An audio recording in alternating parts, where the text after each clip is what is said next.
All right. Good evening, everybody. Welcome to the day five of the DigiTeachers Fellowship. Today, we are so happy that we are doing this. We are taking this wonderful session this evening, and just like our tradition, it is simply for us to take actions that seek to empower young teachers in a way that is going to elevate the status of the teaching profession.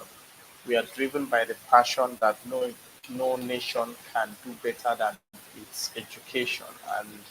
And teachers are the pioneers, are the architects of quality education. And distinguished fellows, team members, we are so happy and privileged to have somebody I respect so much, somebody whose passion from afar and near has ignited excellence, quality education, an intentional father, a coach. He's been so many things, a pastor, a model for me personally, and I felt there's no how we could champion this cause, we could champion this change without such a leader on the saddle. And we are so blessed, like I keep telling the fellows on our WhatsApp platform, we are so blessed to have him despite his busy schedules.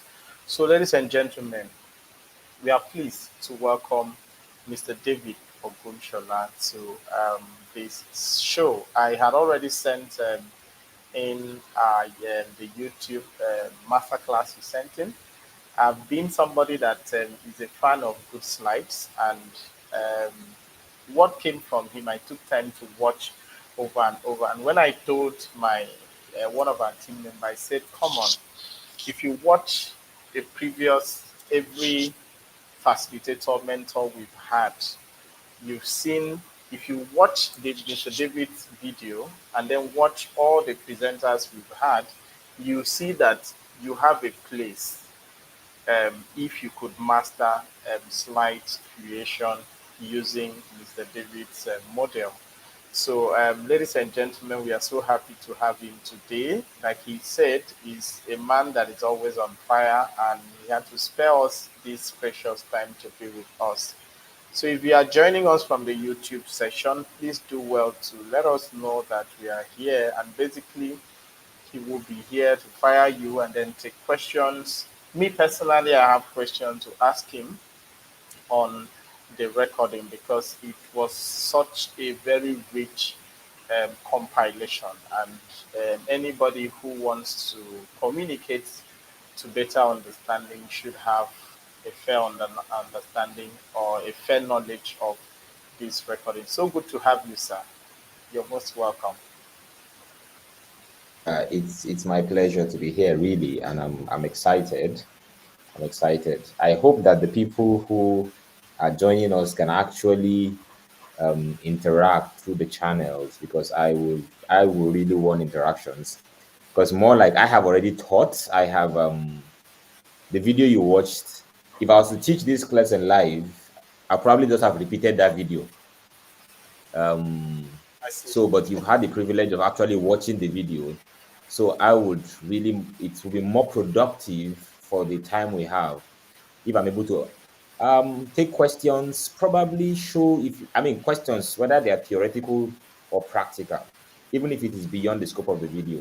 When it comes to making presentations, it's a skill really that I think every great communicator should have. And as a teacher, um, you are a communicator. Communication is one of the core skills that teachers use. I mean, that's your primary tool.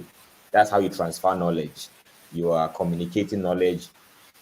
And just to share a little bit of a story before we go into the core. You know, I used to make great slides. For me, I learned how to make great presentations just because I wanted to be better understood each time I stood in front of an audience. I wanted to keep my audience interacting with my presentations and my talks and all of that. Then it got to a point where, after making presentations, after speaking, instead of people talking about what I talked about, they are commenting about my slides. They're not saying that what I said made sense. So they're like, "Oh, my, your slide makes sense." I'm like, "So what I said did not make sense. It's a slide that made sense," and all of that. And people began to ask me questions. After a while, people began to come to me and say, Mr. David, please, I have a presentation. Bankers, my friends, professionals will say, please, I have a major presentation. Can you help me look at my slides? I'm like, no, no, no, no, no. I don't, this is not, I don't do this as a service. I just do this for myself. I have my primary work I do. This is not work. Until I began to see the number of people who were coming and were asking, Dave, please help me slides, your slide, my slide, my slides. Okay, you know what? If all of you really find this thing useful, I'm going to do a class where I'm just going to teach you some of the things I learned, because I learned basically by personal study. I mean, in fact, if I have a CV, you will never see slide creation as part of the skills of my CV, because I don't consider it, I did not consider it a skill, as it were. It's just a tool for my work.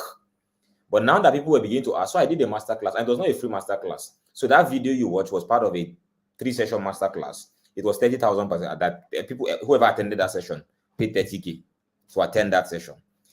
And I just thought, okay, at least and people came, funny enough, bankers, doctors, lecturers, people showed up, and I was even amazed that this small thing called making a slide, is it as important? I say people, I didn't know people looking for this skill like that. But the day my perspective changed was when a CEO of a finance house in Lagos called me one day and said, David, I've been at meetings where you spoke. I've seen your slides. I'm just coming from a meeting now, and another CEO just made a presentation. And I was asking myself, can my company make a presentation like this? Can my company? I mean, I saw what my staff make for me in my office. This is a CEO. I mean, when I say CEO, he runs a major investment company, have offices in Abuja, Lagos, Ibadan, major big time CEO. And he was worried that his staff are not able to create slides that captivate his audience. He now asked me a question, David, please, which training can I put my staff to take where they will learn how to make slides? I said, training here. Don't go far. I am the training. I do trainings. And funny enough, these guys flew me to Lagos. In fact, they just told me, okay, you know what? My HR is going to call you. HR called me and said, yes, their CEO said I should come and that I have a training. I agreed on a 3 days date. Next, they sent me return tickets, got to the airport, they sent me a driver, put me in an hotel. I spoke with them, and they shut down the office for 3 days. Their staff in Abuja and Ibadan joined by Zoom to come and learn how to make slides. After the end of the 3 days, the check that they gave me, I will not tell you the amount on the check, but even me, I told myself, so what am I hustling for? What am I doing in Uyo now? Let me cool rebrand myself and be teaching making slides. If I can make this money in 3 days, what am I doing sleeping myself for 1 month every day? I mean, this is how many months of you understand? So that was when I got to realize how valuable what we consider side skills actually are. So this thing that you're learning, that you have a chance to learn, don't take it for granted. Number one, it can stand you out. That's the first thing. In a multitude of presentations or presenters or educators or speakers, your slide can distinguish you. It will make you to be the one that people remember. Number two, it can connect you with people. Number three, it can put more money. I mean, I can go on and tell you benefits of being able to stand out. But I just thought I should tell you this short story that even me as a person, this skill is now putting money in my pocket that I did not think. People have called me and said, can you do another version of that, your master class? We want to come and attend, we want to come and learn. And it's just been amazing. It's just been amazing. So, yeah. And I hope that you're able to watch the one I sent. There's a follow on. They're all on my YouTube channel. The second day is there. Even the third day where I answered questions. So if you are able to catch up with that, I'm sure that will be really, really, really helpful to you. So, yeah. I'm happy to answer questions and help you in any way that I can. Okay, thank you. Thank you so much, Mr. David. I think I have a personal experience. I've been playing along with Canvas so much. And just like you said, yeah, I've not actually gone for any training, formal training, but I think a lot when I'm preparing my slides. And when I was watching the video, you said something striking about, you mentioned some keywords, and already I know the three elements of designs, looking at the fonts, looking at the color and the pictures.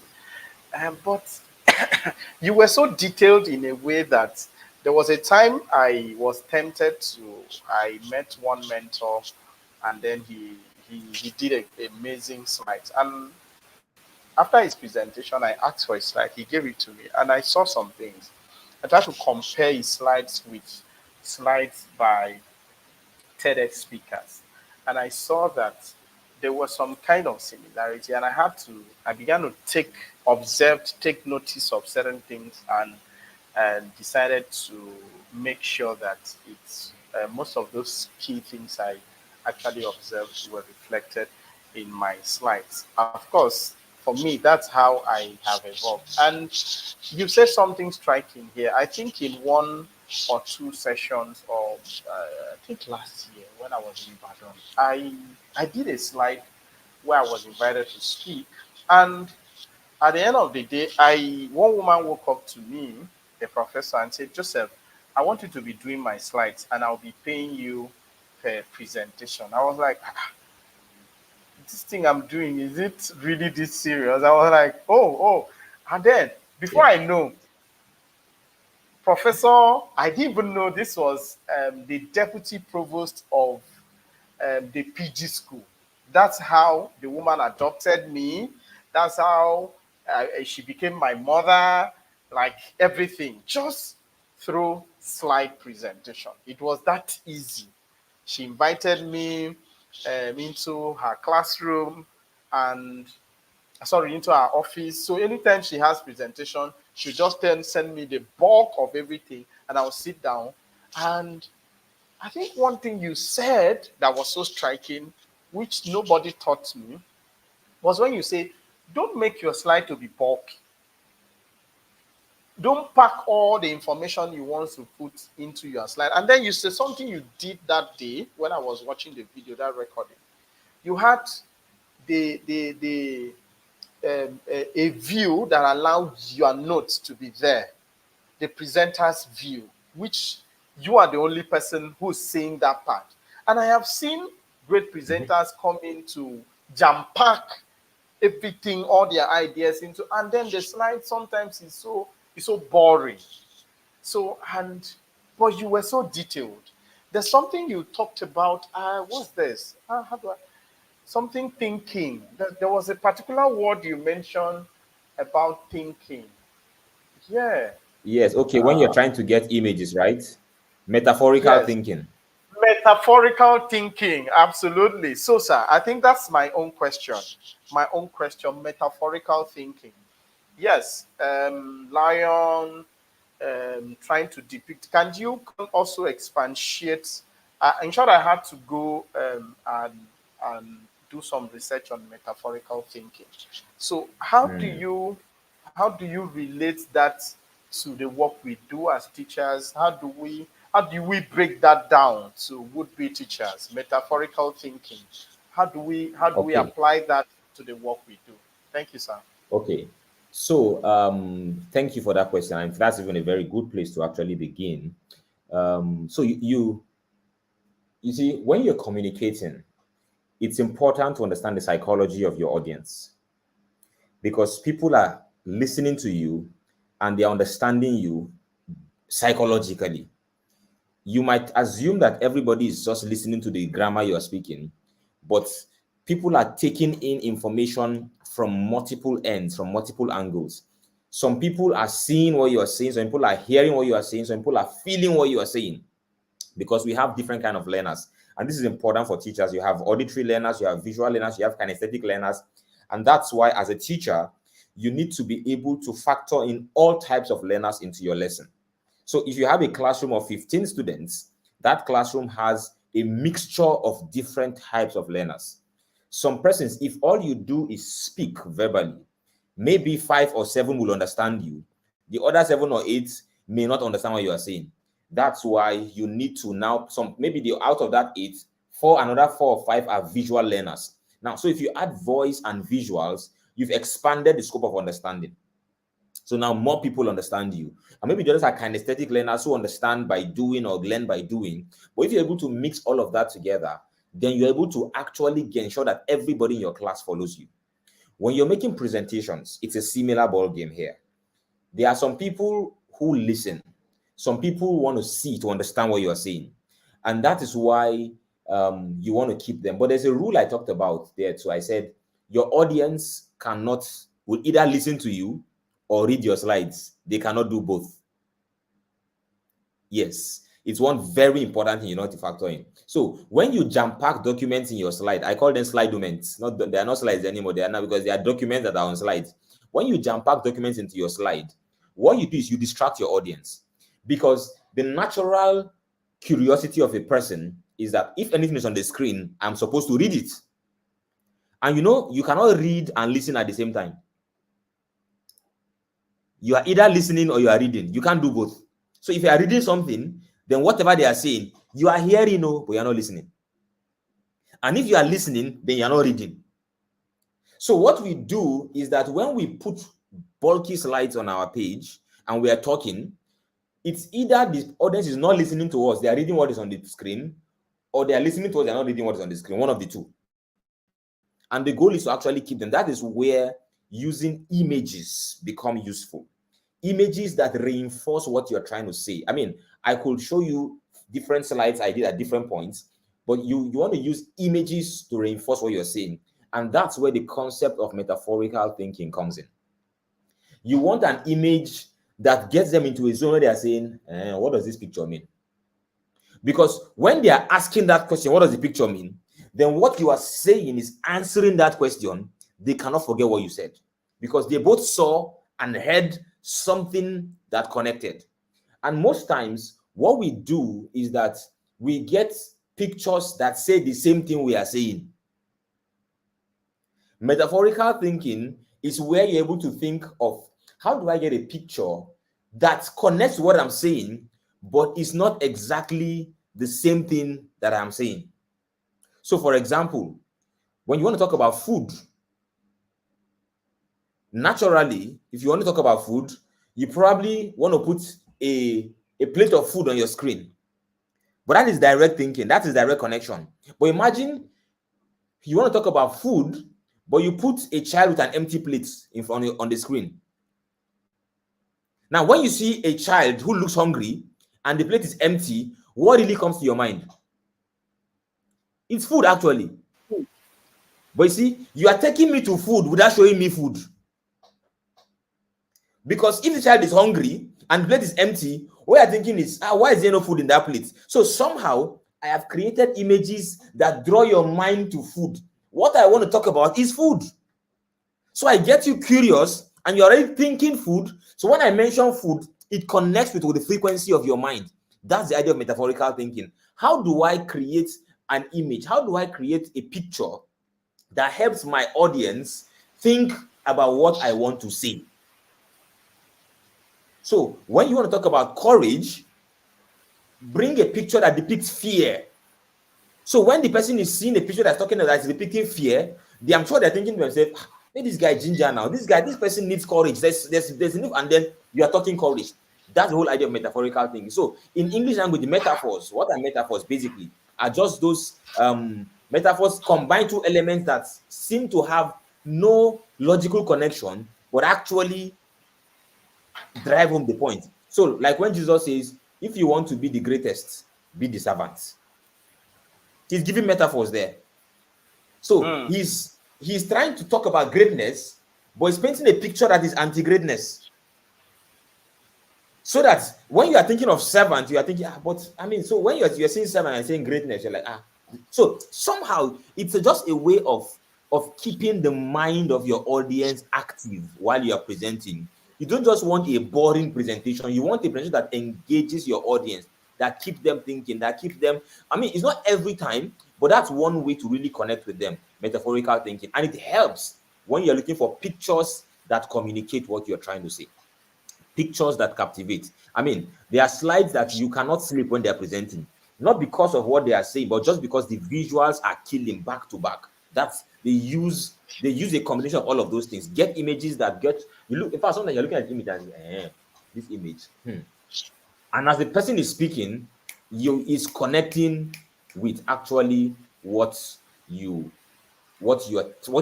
picture is saying. So that's the whole idea of metaphorical thinking. Looking for connections in images. It helps. I see people making slides, and if they probably want to go search for images, maybe they want to talk about the slide on critical thinking. So when talk about critical thinking, and what they naturally go and do is they go to Google Images and just type critical thinking in Google Images.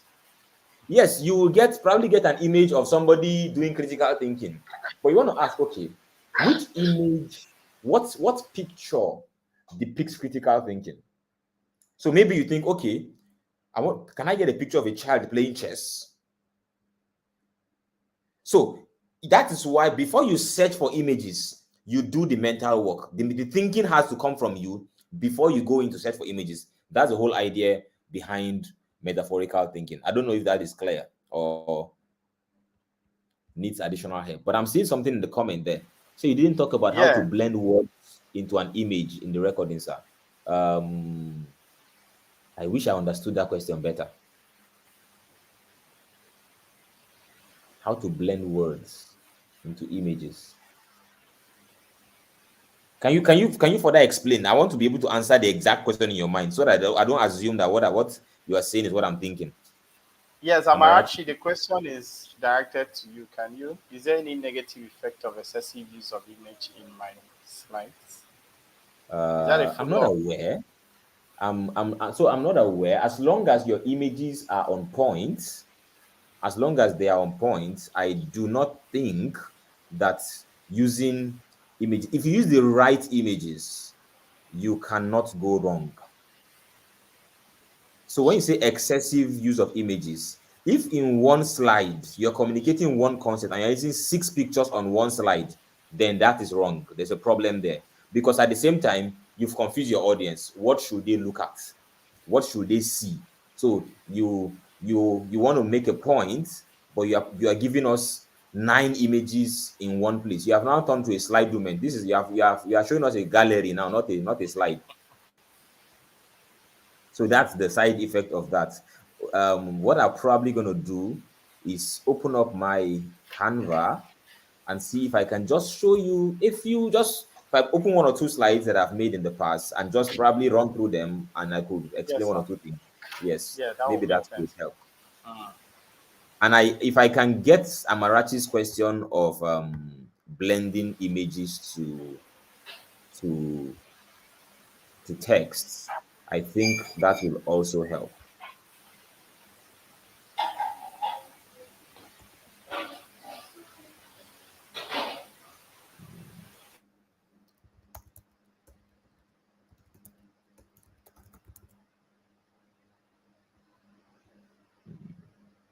Okay, I've seen one slide. I have seen another one. Let me look for another one.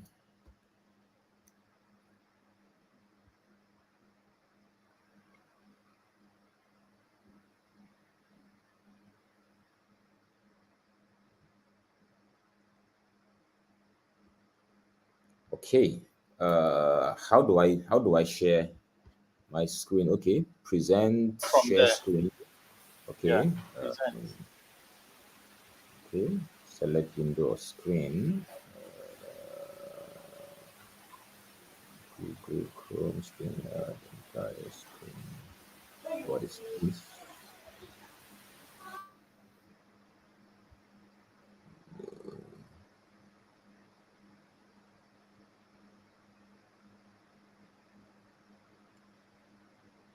No, not this.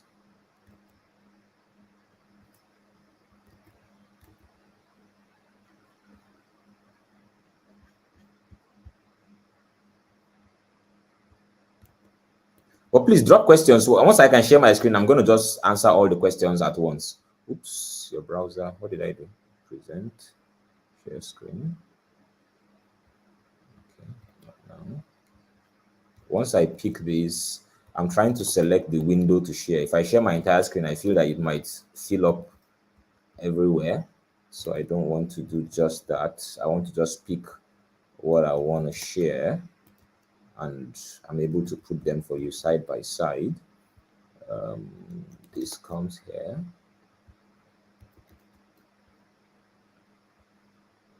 And then I can just open a random Canva. Good. Okay, now I think I should be able to share something. So come here, this.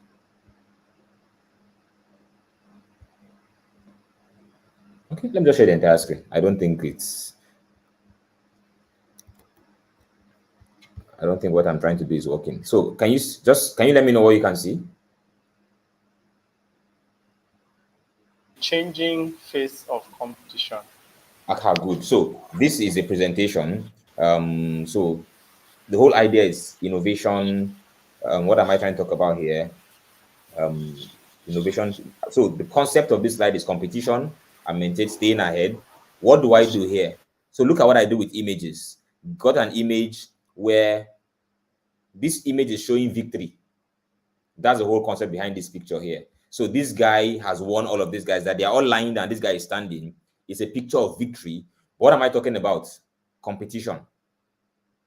So I'm going to to connect competition with victory, pace of change, strength and speed. So this whole idea is talk about strength and speed. So you can see it's a kite, but it's looking like a rocket. Um, I don't know if this does frictionless delivery, social media shopping, customer service. Okay, let me see if I can show another one. This was a recent presentation I made recently for pastors. Okay, talking about change. So the idea of this is I don't talk about change, but what do? I actually depict change. So you are seeing this side is in winter, this side is in summer or autumn or spring or whatever. So you can see that, oh, you can actually see change clearly. Talk about directions. So talk about two directions. Talking about change here. So you can see how a leaf is actually going through change. So the whole idea is let every slide, every picture say what you're trying to say, and let the your text. So my text is bold, my text is visible, and I make sure that I'm not able to you're not mixing up my text with my images, maximizing change. So the whole idea is change. So these fishes are going this direction, and this guy is turning the opposite direction, talking about recognizing change and responding to change. Here, okay, okay, talking about change also here, or times and seasons. So you have a time glass there. So just a few things, but let me see if I am able to fully get. Has Is there no questions? I will send an image to the WhatsApp group now. Okay, Amarachi is responding that she's going to send an image to the WhatsApp group. Yeah, I think if Amarachi, if I can understand what you're trying to say better, I will know. But you're talking about how to blend words into an image, blend words to an image. Is it putting words on a picture? Is that what you mean? Because I know I talked about something called overlay, an overlay where you have I, text. I just sent her a link to join us here so she could ask you So she can probably because talk. I Okay, good. can't listen here. I can't listen to her voice notes now. She just sent some image and I still do not understand what she's trying to find out. So I guess she could have the chance to join You can forward it to me. and Let me then see if I ask her understand her question. question. Okay. Yeah, just forward it to me. It's on WhatsApp, right? Yes, please. Yeah, just forward it to me.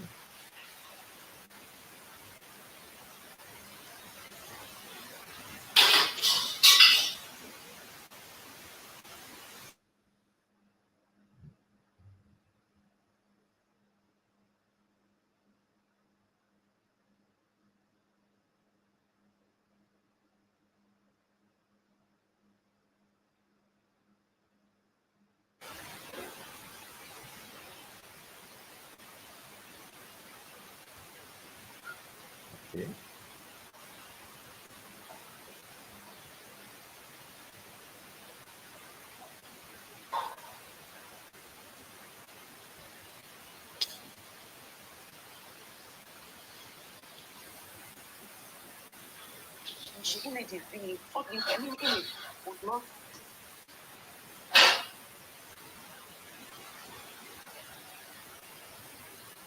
Okay, Amarachi, go ahead. You can ask your question. She's here. Okay, sir. Can you hear me? I can hear you. Do I've seen your Can you voice hear note, me? and yes, I've seen. I can hear you. Okay, there was a slide I was trying to prepare, and I Okay. tried to make the image transparent so that the words can just blend into the image so that it won't be the font, or I don't know how to put it. The word will not look different. Yeah, I think I understand you. The to make the image transparent so that words will come out better. Okay. All right. I think I get you. So let me see if I can help you with that. To do that, what I will do is I'm going to open a blank slide and see what I can do. So let me share my screen and then I can probably.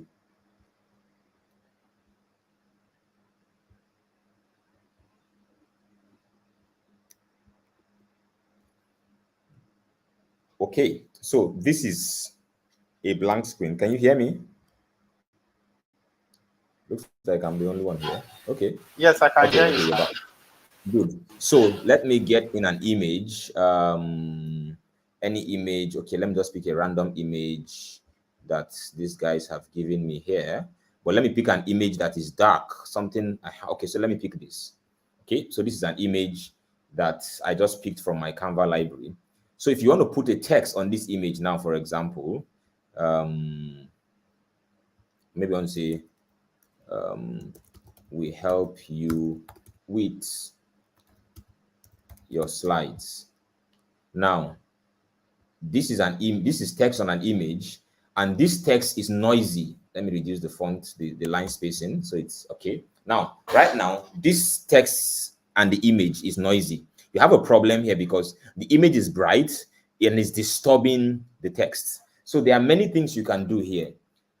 Number one, if you want to maintain the entire image, you can do what I call overlaying. Overlaying is where you dim the image so that the text can stand out. If you want your text still in the middle here, or even if you want it down here so they can still see their faces, but you can dim the image. A simple way to do that is this. Get a box. So this is a box. Cover the entire image with the box, and then make the box transparent. Depending on the color you want to use. So if I choose black, for example, now I can make this image a little bit darker. So right now, you can still see the image, but I have reduced the brightness of the image. That way, being able to stand out my text. And if I don't like it, I can decide to use a color that shouts out. So probably a yellow is going to shout out here. And that's why it's good to have your color psychology. So if I use a yellow here, now definitely there's no way you say you wouldn't see this. So I have made the image a little bit darker. If I want it to be a different color, once you change the color here, even the entire image changes color. So if I want it to be this, I can say, okay, I want the image to be yellowish while my text is black. Well, this doesn't stand out too well for me, so I will just probably stay with that. And depending on if I'm using a general theme, I could make my image any overlay. But that's one way to do it. Now, another way to do it, let me duplicate this and then bring this back here. So I don't want to overlay. I want the image to stand out, but I also want my text to stand out. So what I could do in this case is I could make my text to be in a different box, but in a way blends with the image. So look at this. I bring another box here and I cover just the text. Just the text. Probably make this box black. Maybe make it a little bit transparent so you can still see the image a little bit. Give it some corner roundings just to give it some effigy. If I want to give it border edges, I give it, if I want to give it border edges, I give it borders and say, okay, I want the border to be white. Okay, so that's one thing I can do. If I want to really make it darker, I can still make my box a little bit darker.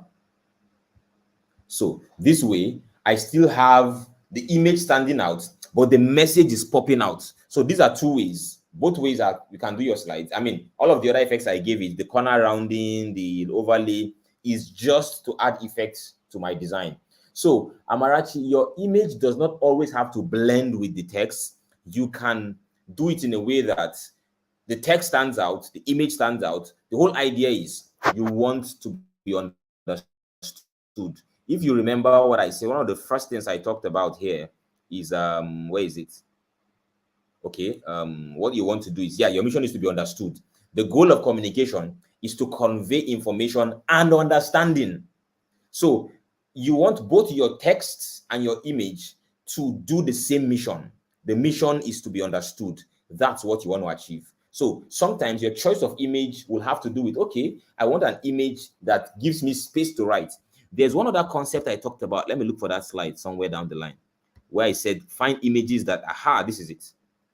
So sometimes in your choice of images, choose images that create space. So look for empty spaces in your image and choose images that have empty spaces so you can actually write your text without tampering with your image. So in this case now, let's come back to this. So I want to say we help you with your slides, but I want an image that actually has space on its own where I won't tamper with anything.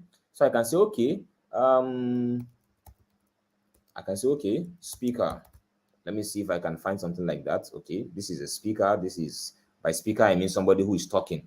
Now, this image already has space. All of this space is empty, is free. So I can simply pick my text and come here, and I can just put something here that without any effort, or here, there's so much space I can play with my text, and I don't need to bother about an overlay, about how to blend, because my choice of image already gave me that opportunity to have space to play with text. So either way, you are saying the same thing, but different ways you get to do that. It's just about your being able to be creative. That's what matters here. Your creativity and your ability to use the tools in at your disposal to get things done. Does that help you, Amarachi?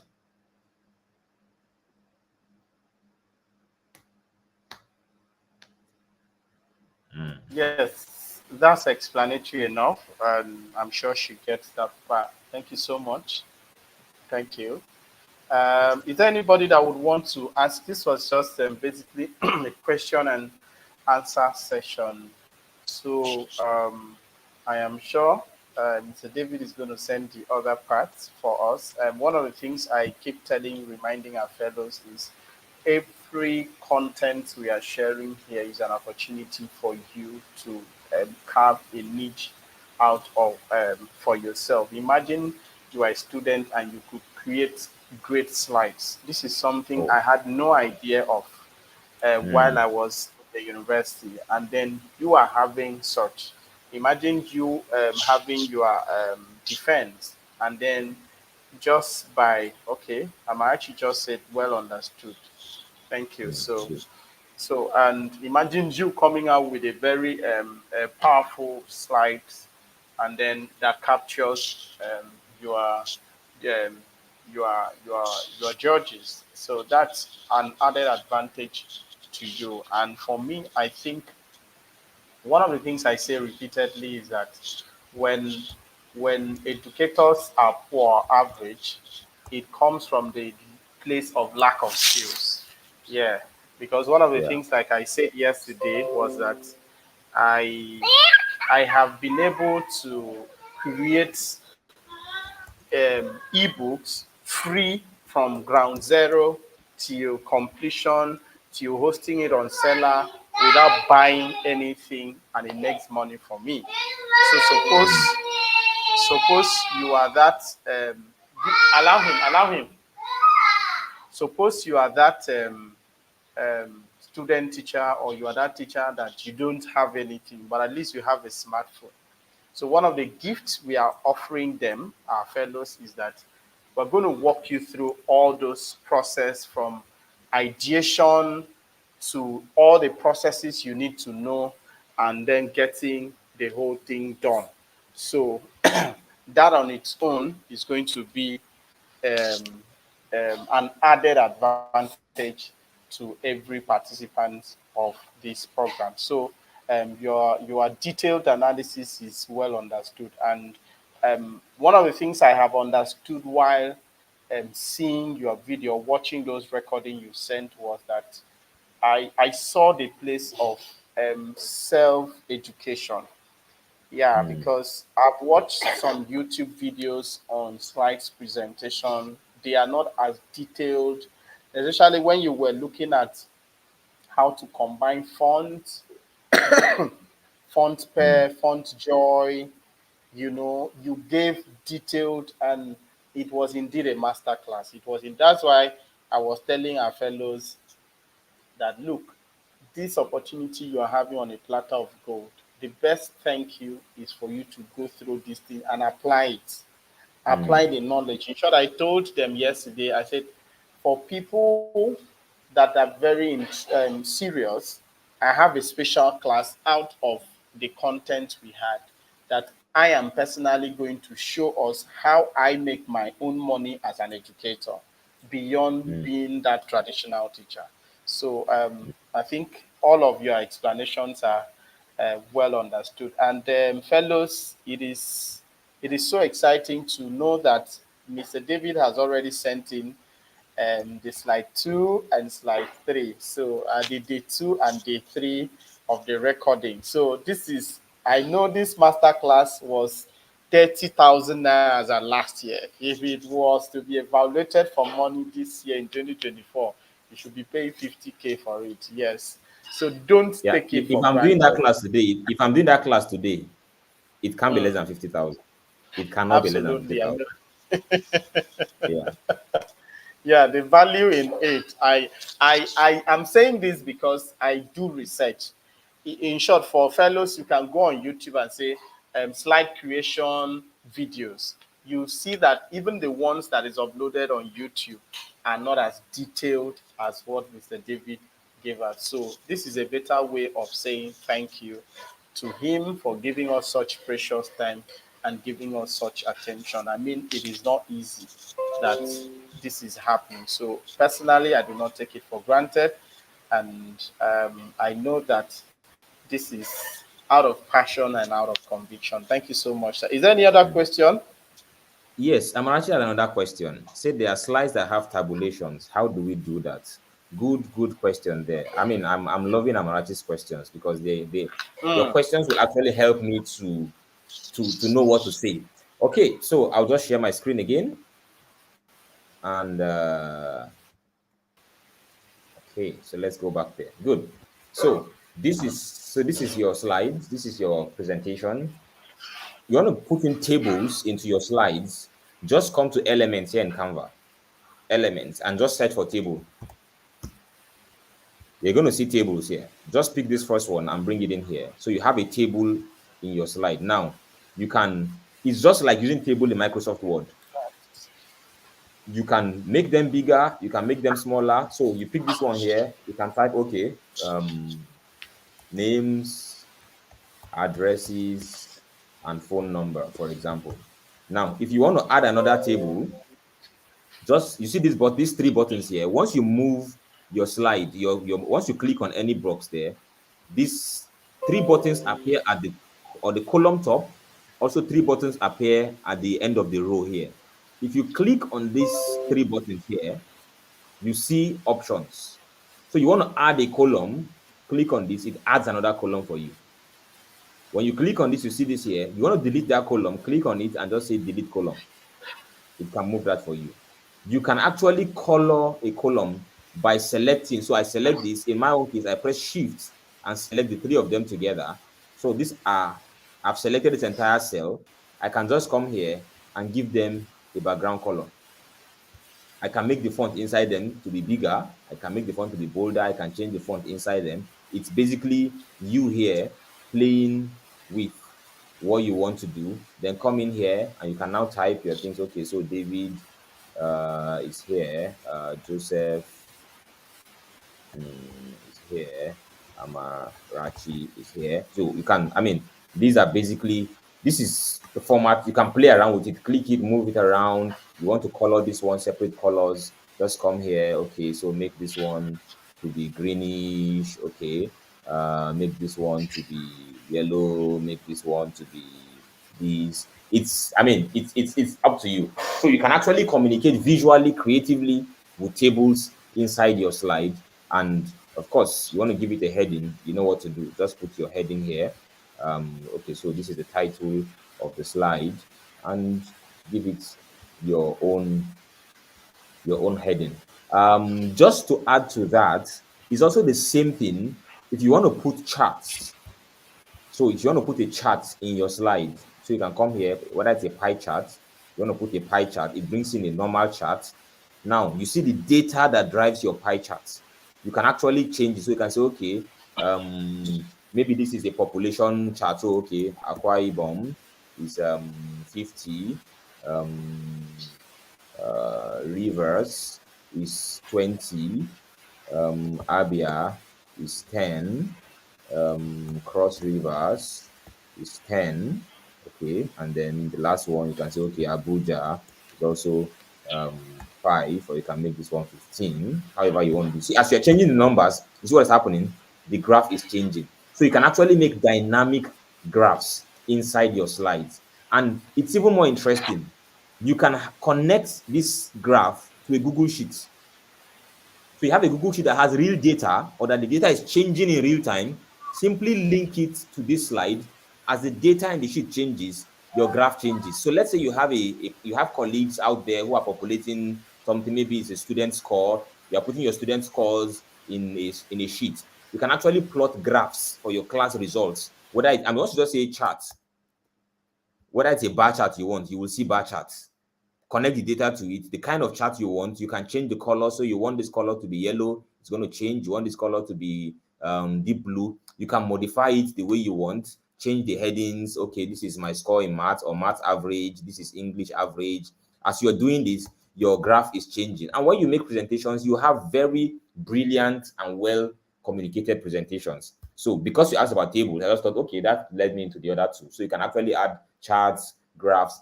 See, there's a lot that you can do with this stuff. When I say a lot, I mean a lot.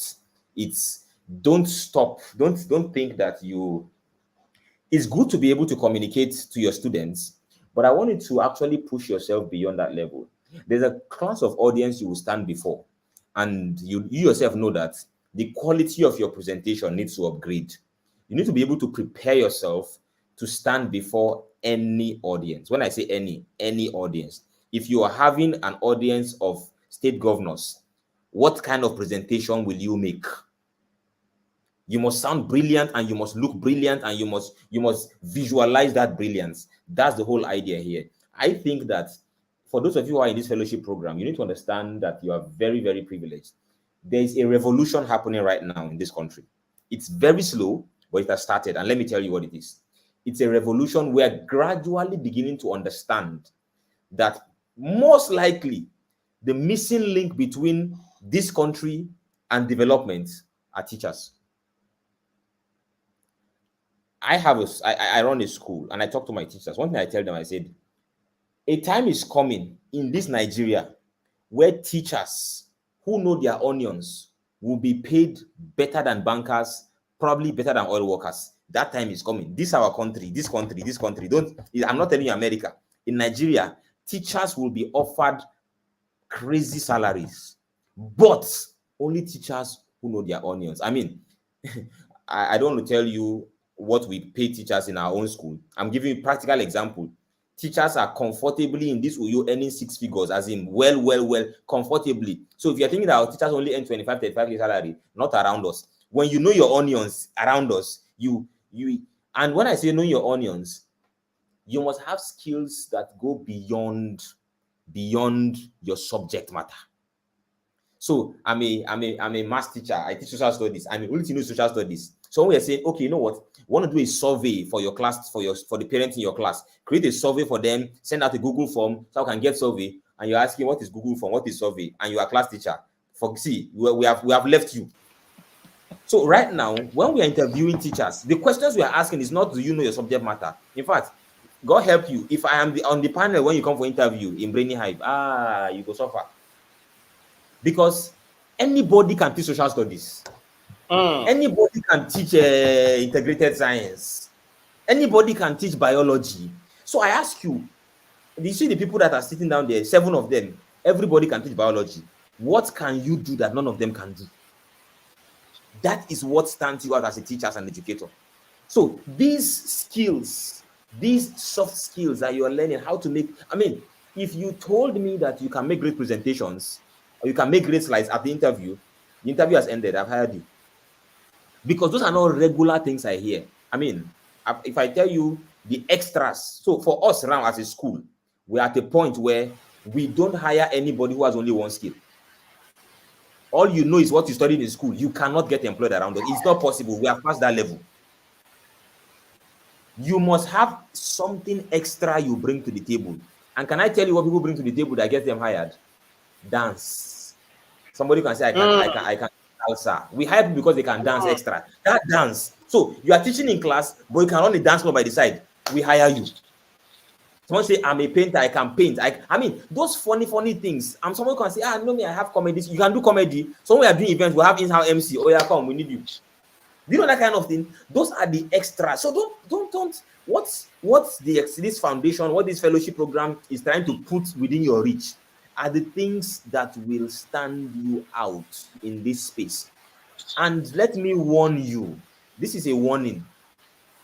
As attention begins to shift towards the education sector, and money begins to follow education, and we begin to look for good teachers, people will start leaving bank to come to the teaching space. People will start leaving regular jobs to come to teaching space.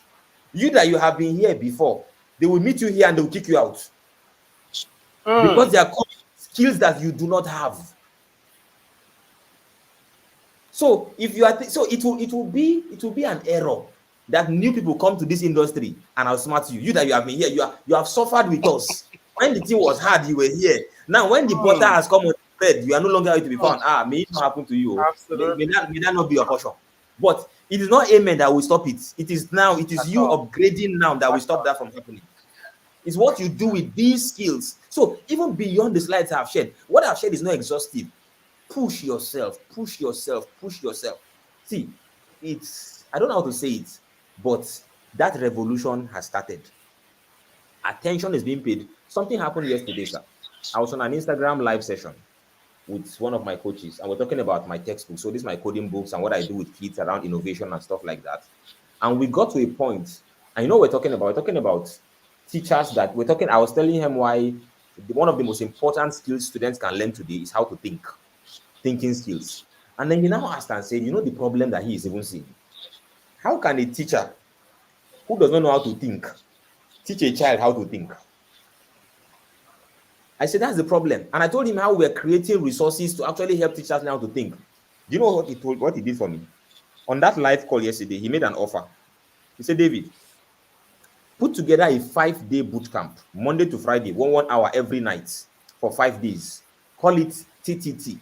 Teachers that think. He says he will pay me to run that session. Say, David, it's not free. I will pay you. So I know your hourly fees. This is how much it costs you. You charge per hour. I will pay you for 5 hours over 5 days to come and teach. Let's see how many teachers you can get into that room to come and learn these skills to make teachers. Now, this guy is not in education. No. He's not a teacher. He doesn't run a school. But they are seeing the value in the education space. People are going to start pumping resources, pumping money. Because somebody saying, I will pay you to teach teachers. You don't know who else you can go and influence. You don't know who else you can talk to. What will happen is that people who are now saying, now education the team B, we will go there. Competition will come and meet you. May they not come. Absolutely. And you are not prepared for it. All right. This was a digression, but I think it was necessary. Absolutely necessary. You're just firing from all cylinders. Sincerely, I really appreciate this call. I wish all the fellows, all of them were live now. So the things you have said is so striking that it's some of the things I sit down and I began to tell myself. I was speaking to somebody, invited me to speak to some group of school owners, and it was a paid training. So and I said something. I said that educators do not know the power they have in system changing. And one of the things the analysis I always make all the time when I say these things is, one, I look at every great man that has led any meaningful revolution. Our Lord Jesus Christ, number one, was a teacher, but not in the four walls of the classroom. Muhammad, any system change that has been sustained over time has been through some form of teacher revolution. And I have understood where the attention is heading to. In short, that's one of the reasons why I have come to believe that, just like you say, sooner or later we will have the son of a senator say, Daddy, I want to go into the teaching profession. Mommy, I want to go into the teaching profession. Yes, I spoke to a school owner here in Akwa Ibom State, the Dr. Abraham, when I was having a conversation with him, trying to get him to see what we are doing. I told him, sir, the fact that Top Faith is not having a faculty of education, I understand that you are trying to get your market. But sooner or later, people will begin to prioritize education, that private schools will begin to know that there is this set of teachers that is required to drive the revolution that we are going to Yeah. sustain in our society. So thank you so very much, sir, for Look the at me one. now. Okay, I'm an example. okay, sir. My background is in tech. People are leaving Okay, different industries to go to tech. We am leaving tech to come to absolutely, education. What did I see? absolutely. You should be asking me what I saw that I came to education. I'm moving from tech to Tell education. us, sir. Tell us, sir. No, and see, I am dry. People are. It's. I can see the future. Absolutely, I can see the future, and I know that absolutely. this is the future. And Mm, it's how will I put it? It's unfortunate that we have people who are teaching, but they don't see the value in themselves. They don't see how important they are. They don't recognize how important they are. I created a course. It's mm. an online course I created. It's called Teaching for Transformation. And maybe later I'm going to have a chat with you privately and probably ask you, let me see, before I make any commitment on the call now, I need to know how many fellows you have and know what I can do in terms of offers to a few fellows. Probably select a few persons on your fellowship, maybe the most outstanding Who of are them. committed, sir? Who are Yes, committed, sir? I could do So something they for them don't and give waste some this course. so that they don't waste it. No. It's a paid course, it's on seller. It's on seller, teaching for transformation. I'm selling it. Yes. People are paying for it. But if there are people who are committed, who you can vouch for that if I give them this course, they won't waste it. I can make something possible. Thank you, sir. It's Thank called you, sir. teaching for transformation. I had to create that course because so I went back to study education. Have I told you that story? Yes, That I think I you went shared back to this. Yeah. school to study education with my degree in Yes, you did. software and masters in leadership and Yes, you everything. did. I went back to go I and do saw when you education. shared the degrees. Yes, sir. Yes. So it is not Mm, so what I'm telling you, I'm not telling you hype. I'm telling you what I saw. What will mm, make me mm, and the amount of money I went to spend. I went to do education in the US. And the money I spent, my mouth cannot call it. As in mm, what I paid to have an education degree. And when it got me, these people after I applied, they refused to give me admission. They say that I am not a teacher.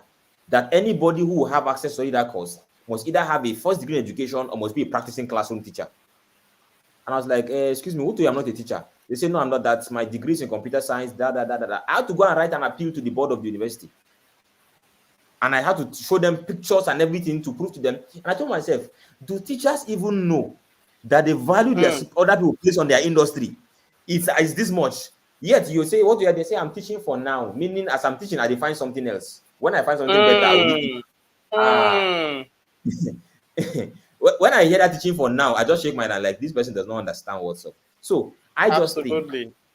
that we need a mind shift for teachers, a total mind shift. And I'm hoping that in my conversation with you after now, we can get a few teachers that we can actually invest in, particularly through my course, Teaching for Transformation,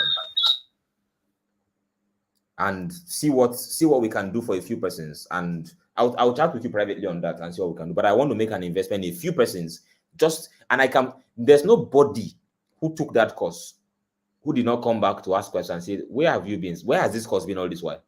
Because it's like a mind shift for educators that I created. And I created it out of a serious burden. I'm like, how do I make a shift? And if you know about the work I do right now, I'm helping people who are not teachers to become teachers. So I hire tech guys and make them teachers because in our coding school, everybody who teaches must be it. So I'm taking tech guys. How do we convince tech guys to become teachers? The money must match what they are collecting in tech companies, number one. How do we get the money to pay them? We've been able to package the education such that people are willing to pay for great teachers.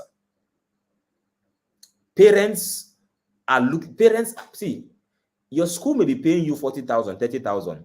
There are parents who can pay you 100,000 for one child per month just to teach their child because they've seen the value. But you know what? They will not pay you 100K just to teach the child only maths. They must see more that you can bring. You know, if I hand over this child to you, you will give the child balance. That means you yourself must show that balance. You talk about personal branding as a teacher. I really wish that they understand that thing. How you showcase yourself, that these are the things I can do. Let people publicly see you and know that you're not just a teacher, you are very many things. Let me keep quiet because if I start talking now, I can go. Let me not carry you away. No.